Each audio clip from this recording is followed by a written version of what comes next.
नमस्कार। आज हम एक ऐसे महान व्यक्तित्व के जीवन और उनके संकल्प को समझने की कोशिश करेंगे जिन्होंने धर्म की रक्षा के लिए अपनी कलम और अपनी तलवार दोनों को ही एक मिशन बना लिया। तो चलिए सीधे चलते हैं 17वीं शताब्दी के उस दौर में। कल्पना कीजिए, भारत की धरती पर संकट के बादल छाए हुए हैं, अत्याचार और अनिश्चितता का माहौल है, और इसी घने अंधेरे के बीच एक ऐसी दिव्य ज्योति का उदय होता है जिसने इतिहास का रुख ही मोड़ दिया। तो हमारी कहानी शुरू होती है उस संकट के समय से और उस एक महान संकल्प से जो गुरु गोविंद सिंह जी ने लिया। ये सिर्फ हालात पर एक प्रतिक्रिया नहीं थी, नहीं, ये तो एक बहुत बड़े मिशन की शुरुआत थी। गुरु जी के इन शब्दों को देखिए। ये कोई साधारण प्रार्थना नहीं है, ये तो एक योद्धा की प्रतिज्ञा है। वो ईश्वर से शक्ति मांग रहे हैं, लेकिन किस लिए?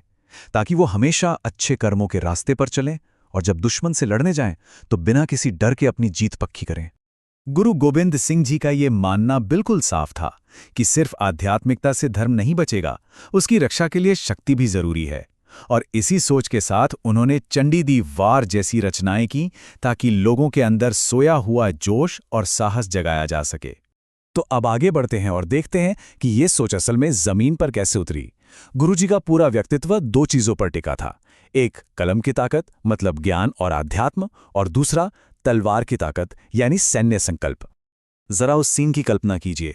मुगल सल्तनत का एक घमंडी दूत गुरुजी के दरबार में आता है और वो उनकी छोटी सी सेना को देखकर मजाक उड़ाता है। कहता है कि हमारी बादशाह की फौज तो समंदर है, तुम्हारे पास क्या है? और इस मजाक का गुरुजी ने जो जवाब दिया, वो जवाब तो इतिहास में अमर हो गया। ये सिर्फ शब्द नहीं थे, ये उनके आत्मविश्वास का, उनकी आध्यात्मिक शक्ति का ऐलान था।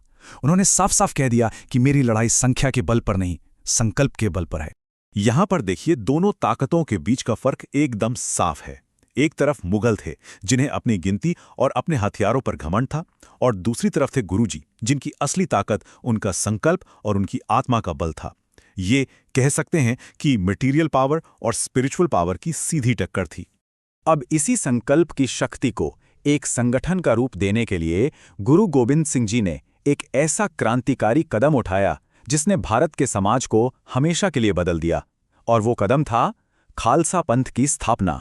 सोचिए, उस वक्त का सबसे बड़ा सवाल यही था। समाज जातियों में, वर्गों में बटा हुआ था, तो ऐसे बिखरे हुए समाज को जालिमों के खिलाफ एक कैसे किया जाए? खालसा इसी सवाल का जवाब था।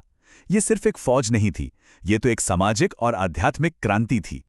खालसा का मतलब भी है अकाल पुरख की फौज यानी ईश्वर की सेना, और इसका मकसद था एक ऐसे समाज को बनाना जो हर तरह के भेदभाव से ऊपर उठ चुका हो और जिसका सिर्फ एक ही लक्ष्य हो, धर्म और सच्चाई की रक्षा करना।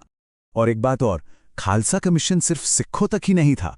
गुरुजी के इन शब्दों से ये बिल्कुल साफ हो जाता है। वो चाहते थे कि खालसा पंथ की गूंज पूरी दुनिया में हो, धर्म की रोशनी फिर से जले और हर तरह का पाखंड और अधर्म खत्म हो जाए।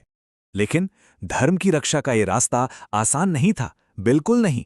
इस रास्ते पर गुरु गोविंद सिंह जी और उनके पूरे परिवार ने जो कुर्बानी दी, वैसी मिसाल पूरी दुनिया के इतिहास में शायद ही कहीं मिले।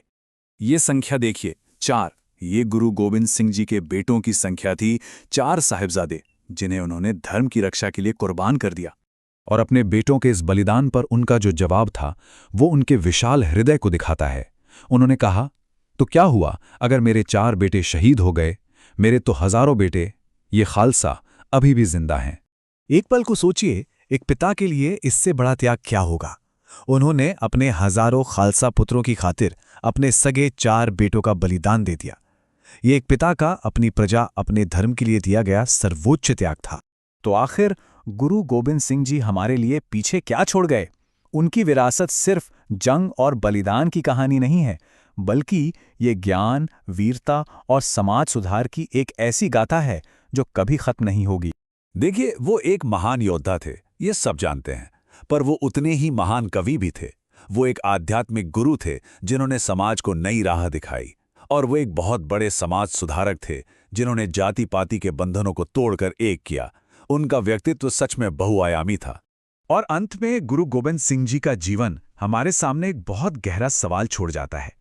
उनकी पूरी जिंदगी हमें ये सोचने पर मजबूर करती है कि जब शांति के सारे रास्ते बंद हो जाएं, जब जुल्म अपनी सारी हदें पार कर दे, तो क्या धर्म की रक्षा के लिए हथियार उठाना ही सबसे बड़ा धर्म बन जाता है? इसी विचार के साथ हम आज का यह विश्लेषण यहीं समाप्त करते हैं।